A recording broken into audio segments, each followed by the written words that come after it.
Hi, Lauren. I'm Lindsay Dunn, also known as One of My Stories, and I'm very pleased to speak to you today about The Novice. Yeah, I'm excited to talk to you too.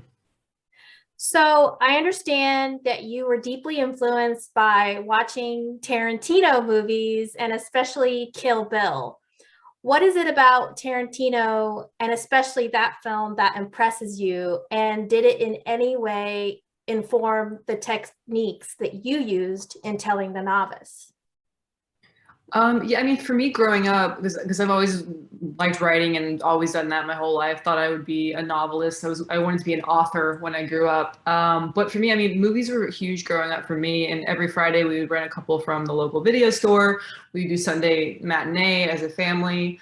But my parents were very good about sheltering me from anything kind of R-rated, any of the sex scenes. We had to leave the room, any kind of violence, whatever. And I remember Kill Bill coming around. My brother's a couple years older, and he's a huge nerd, Dungeons and Dragons, all that thing, and made fun of him, younger sister. And I remember him and his friends going to go see this movie in theaters, and I thought it sounded like the dumbest thing I've ever heard of. And my brother liked it, so I thought, this is so stupid. Of course, you dork, you wouldn't like this movie. But fast forward a year later, when it had come out on DVD and my mom was taking a nap. My dad put the DVD into the DVD player, immediately fell asleep. And before the film even started, and I was like, I saw that it was rated R, and even though I thought it was going to be the stupidest thing I've ever seen in my life. I couldn't miss this opportunity, so I sat down and watched it a Sunday afternoon, and it blew me away. I had never seen anything like it. It was I probably watched it 100 times that year when I was 15, and I immediately became obsessed. I knew I wanted to be a filmmaker, and at that point, my parents kind of gave up trying to guard everything. Watched all the Tarantino films, went to Scorsese, watched just kind of everything, and I think it was the boldness of it, like seeing that things don't have to be so literal, that I think excited me. And growing up in a tiny Texas town and not a lot going on, and then certainly when it came time to make this film, like I think anyone who sees it won't argue with me that it is not the most subtle film. And I'm sure a lot of that influence is from those kind of like Tarantino and Scorsese. They're not subtle directors, and I certainly am not with The Novice. I would say a lot of that is pulled from that. Like, be bold. I want to punch people in the face. I want them to feel something. I want them to go on a ride. I love subtle filmmaking, but certainly not my personal brand, I would say. As a recovering type A person who often felt pressure to be the smartest and the best, I saw a lot of myself in Alex, although she takes it to a whole new level. In my review, I said that her drive to be best supersedes her love of the game. But in your director's statement, you cite two films, Whiplash and Black Swan, where the characters have a goal of being the best. But you go on to say that Alex is different. Could you talk about how Alex's drive is different than the characters in those movies?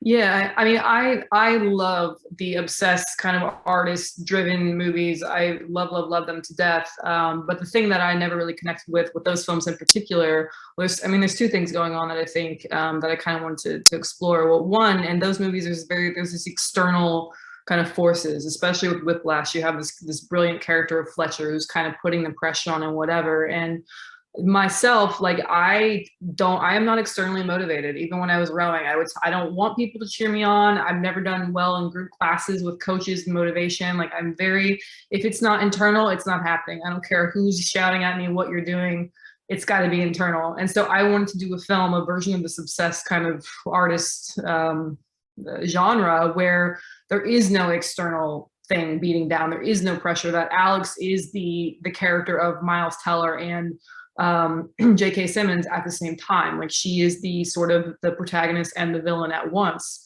Another thing too that I wanted to explore is the other thing that we get in these kind of, whether it's a sports film or this obsessed artist film, there's always, it tends to be they're trying to win a race or be the best in the country, go to the Olympics, something like that. And the thing with me too, like when I was a collegiate rower, I'm not built to be a rower. I'm tall for a woman, but I'm very short for a rower, and I'm not the most coordinated person. For me, it was never about having a career in rowing. It wasn't about, our team wasn't very good. We weren't winning races really. I don't even know. I don't know what it was, what that drive was, but I found purpose in kind of in making this part of my life, and I was obsessed with it in spite of that.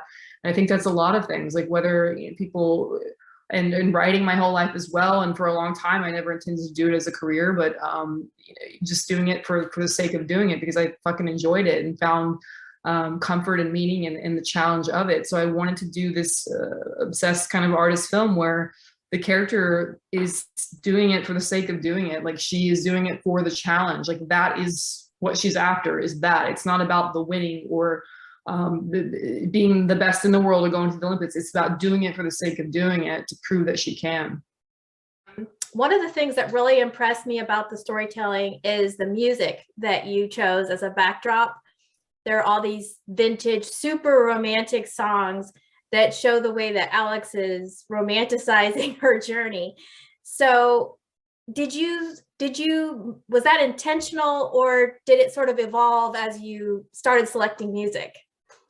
It was a little bit of both. I mean, a lot of those songs were, and we actually got some of the ones I had written into the script. I mean, they weren't in the first draft of the script, but there was a point probably I wrote the first draft July 2017, probably early 2018, where somehow I was listening to Spotify, and I love like, kind of oldies music. I tend to listen to that. And a song from, I believe it was Aldi Law, came on a random Spotify playlist. And when the first time I heard it, I listened to it probably 40 times in a row, and had this image that's in the film actually with the slow motion row, and the sun is rising and there's fog on the water and she's by herself, and it's total bliss and serenity and beauty, and captures everything remarkable about rowing, which is why people put up with the rest of it. That came to me kind of just, it was a chance discovery, and it just like sparked something that became the seed. And I really started when I was over the next 2 years before we finally shot the film, doing revisions. I worked in some of these other songs, and the question became, and it was, yes, it's like, how do you show rowing is not very cinematic in the sense that you're doing the same motion over and over and over, forward and backwards when you're watching it from the sidelines. Even if someone's in the middle of the race, it looks serene, like it looks peaceful, but when you're in that boat, you are fucking dying. And I wanted to evoke that, and so I really tried to do a rough analogy. This is really, there's the romantic B story in the film, sure, but the real romantic story in this film is between Alex and the sport of rowing, and framing it loosely as a romance in the sense that there's the initial kind of attraction, there's the clunky beginnings, there's the first time making love, which is the 500 frames a second someday you'll want me to want you song, and when everything drops away and it's like shooting in like a love scene almost. Then there's the falling in love and being in love, like the foggy row with Aldi Law, and then the slow toxic crumbling of that relationship. So really it started as kind of a chance discovery, and then built on it and built that into the script and built it into the imagery, and that actually, thinking of that image, like the using the song and having the spotlight scene really evoked what I wanted to do with the slow motion, and it kind of influenced the visuals in a lot of way. And then when it came time to cut the film, so those scenes were some of the first things I was editing on our off days, and put them with that music. And when it came time to post-production, really fought, and my producers were great, my music supervisor, to get those. I got the big three that I really wanted, we got, and obviously music's expensive and it's tough, but like some of the other ones, that we couldn't afford, we found good alternatives and things like that. And yeah, so it was a bit of both, I would say. That actually, the statement you made about the toll on the body kind of dovetails nicely into my next question, which is the fact that there aren't too many movies about the sport of rowing. And when we do see it, it is often from a distance. And you really make it up close and show the toll it takes on the body. So why was that important to you in telling Alex's story?